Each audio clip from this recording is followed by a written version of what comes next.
Ser aprovado no exame da ordem te habilita a ser advogado. Mas será que essa aprovação também te habilita a ser professor universitário?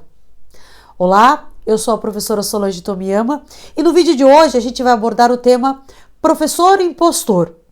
O objetivo do vídeo é identificar algumas características que são essenciais para que você considere um bom professor, um professor nato, um professor vocacionado, daquele professor impostor que acha que só porque exerce um cargo, está há muito tempo, ele já está habilitado ou já pode enfrentar uma sala de aula com a árdua e a importante missão de formar profissionais do direito.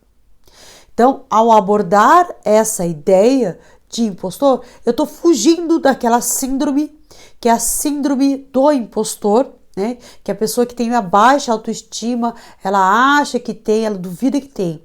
Nesse caso, é o contrário. O profissional passou no exame tão difícil que acha que estou pronto para tudo, inclusive para ensinar, para ser um professor.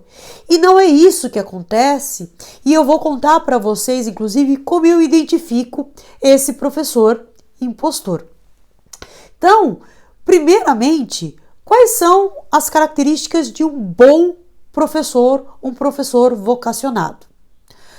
Objetivamente falando, nós temos a experiência mais a titulação.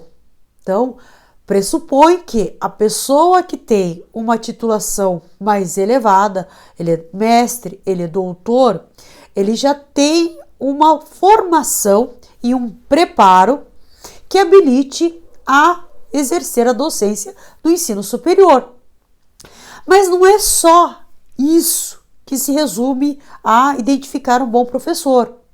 Eu considero ainda a indicação de alguém conhecido. Então, fazer aquele network, quer dizer, uma pessoa que conhece a outra e que conhece a boa fama. Eu já alio ainda da indicação a possibilidade da investigação minuciosa da postura, do caráter, da boa honra, da fama que a pessoa tem, seja no meio pessoal e profissional. Porque aí você consegue saber, e essas características elas nos acompanham quando nós estamos em sala de aula, porque o professor ele é carne e osso e ele precisa demonstrar muita humanidade, muito próximo, dentro do quê? De parâmetros que sirvam de exemplos para os outros alunos que serão futuros profissionais, porque ele se espelha nesse professor e se espelha na conduta e na postura e em muitos dos valores que ele passa. Então, por isso que é importante saber, inclusive, dessa vida pregressa, dessa postura da pessoa. Aliado a isso, um bom professor, eu gosto de ir testando, né? Durante todo o processo de seleção, eu coloco situações, problemas, eu faço perguntas que não tem muito a ver, só para ver o que a pessoa fala.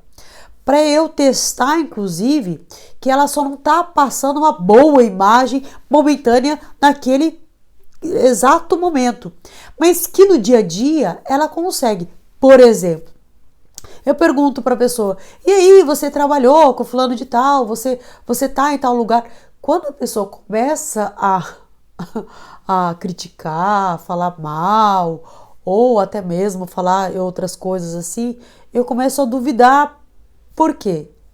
Hoje ela fala mal da outra, amanhã vai estar falando mal de você. Então, são algumas perguntas que eu gosto de fazer até para ir vendo, construindo, então, aquela imagem, aquela ideia da pessoa.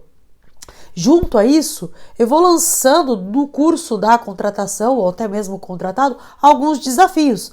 Por exemplo, vai ter tal semana jurídica.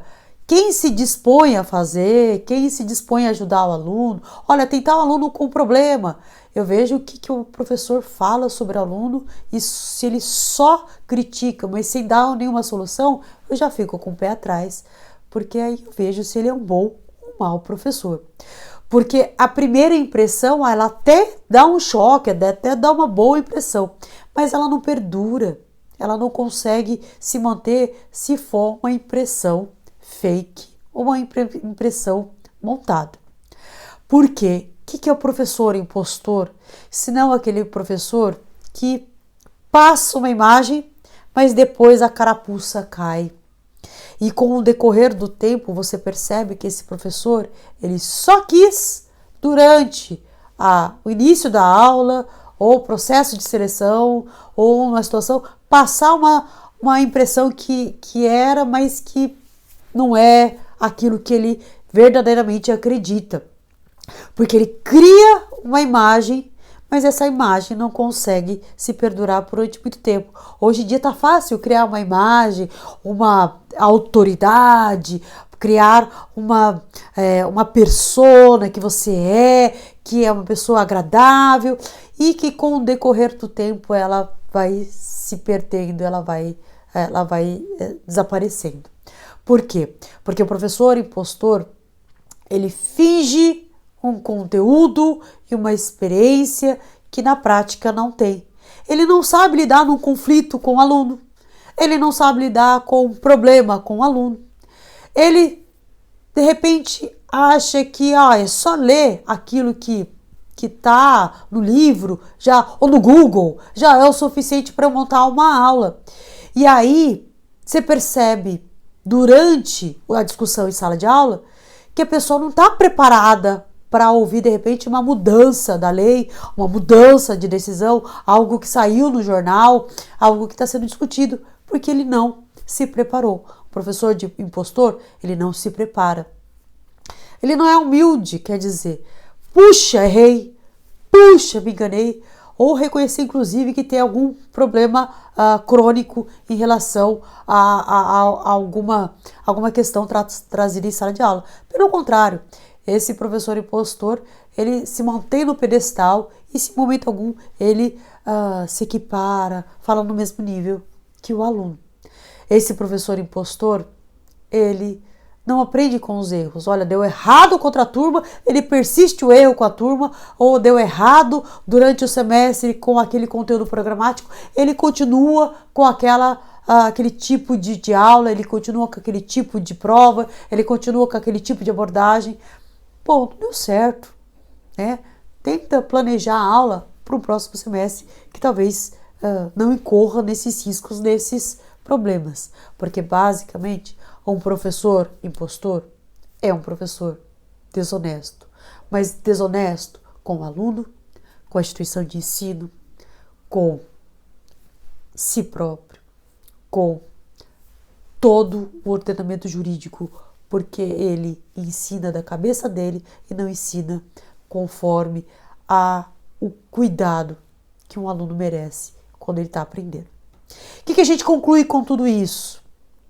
Que numa era da informática, que nós construímos facilmente com técnicas a imagem, essa imagem ela não mantém. E ela não se mantém justamente porque existem alguns gatilhos e algumas técnicas de identificar o quanto aquilo é verdadeiro, o quanto aquilo é enganador, é impostor. Então a gente percebe isso e isso cai. Isso pode ter certeza que a experiência me afiou ainda mais para saber que aquele professor é um impostor. E aí eu te pergunto, será que você é um impostor enquanto aluno? Você passa uma imagem que é, nossa, um estudante nato, mas só para enganar porque você cola pra caramba. Será que você é um advogado impostor? Será que você é um profissional impostor? E aí a gente começa a refletir porque a gente quer esse tipo de profissional trabalhando conosco, não é mesmo? Bom, espero que você tenha gostado do vídeo. Se você gostou, compartilha com alguém que de repente está se enganando, está percebendo, enxergou algo errado e que pretende mudar ou pretende então buscar pela verdade, pela sua essência, colocações profissionais ou até mesmo vagas de trabalho, como uma vaga na universitária. Porque a verdade, ela faz toda a diferença e ela perdura por muito, muito, muito tempo. E aí vale a pena você seguir por ela, ok? E se inscreva no canal, porque assim eu sei que você gosta daí as meditações que eu faço daqui com muito carinho, tá bom? Te vejo no próximo vídeo, um grande beijo, tchau, tchau!